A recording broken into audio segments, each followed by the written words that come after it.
Selon le docteur Carl Jung, les individus de façon générale ont plusieurs façons de s'exprimer pour communiquer leurs expériences. Il y en a qui communiquent par les sons, d'autres par les images, d'autres encore par les sensations. Vous, en tant qu'entrepreneur, en tant que businessman ou en tant que commercial, vous devez trouver la meilleure façon de vous adresser à eux afin de faire passer votre message et de vous faire comprendre, mais bien sûr de conclure également des affaires. Je vous présenterai ici tour à tour des vidéos qui détaillent comment identifier les auditifs, les visuels, les kinesthésiques. Ça va être fait dans une série de 3 vidéos. Restez attentifs et chaque semaine, ne manquez pas de venir regarder la nouvelle vidéo pour comprendre à qui vous avez affaire et comment vous pouvez vous y prendre pour pouvoir vous adresser à eux efficacement.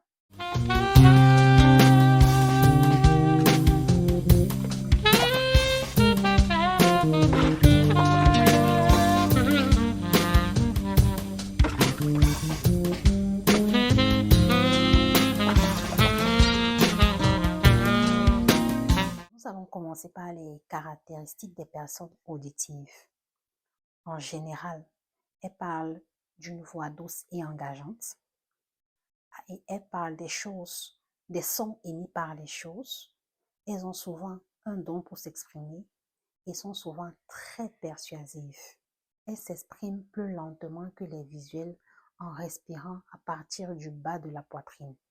En général, c'est des personnes qui aiment regarder sur le côté en direction de leurs oreilles parce qu'elles cherchent à retrouver les sons dans leur mémoire afin de pouvoir s'exprimer efficacement.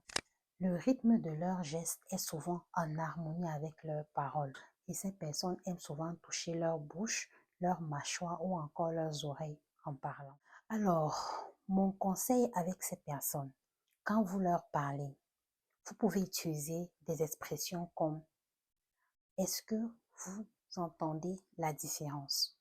Écoutez ce que nous proposons. C'est des exemples de formules que vous pouvez utiliser. Bien entendu, il y en a une pléthore.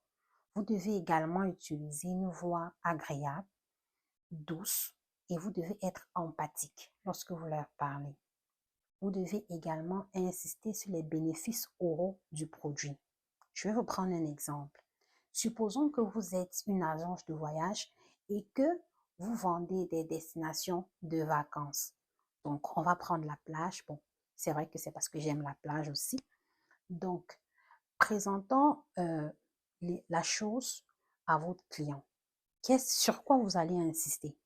Vous allez lui dire, par exemple, que l'endroit que vous lui proposez est particulièrement adapté pour lui parce que la villa est dans un quartier particulièrement calme et reposant.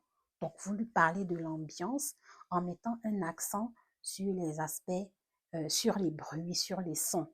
Donc, dans le cas d'espèce, il va en vacances, donc il veut se détendre. Et donc, vous mettez l'accent sur l'aspect calme du quartier ou de la zone où vous l'envoyez. Vous lui parlez, par exemple, au réveil, du bruit, des chants mélodieux des oiseaux. Vous lui parlez, par exemple, du bruit des vagues de la mer qui peuvent le bercer au moment de s'endormir. Ce sont des exemples que j'utilise juste pour illustrer mon propos afin que vous compreniez là où vous devez orienter votre argumentaire lorsque vous vous adressez à ces personnes. Alors, j'espère que cette vidéo vous a été utile. C'était Yolande pour vous rendre plus pertinent, mais surtout plus efficace.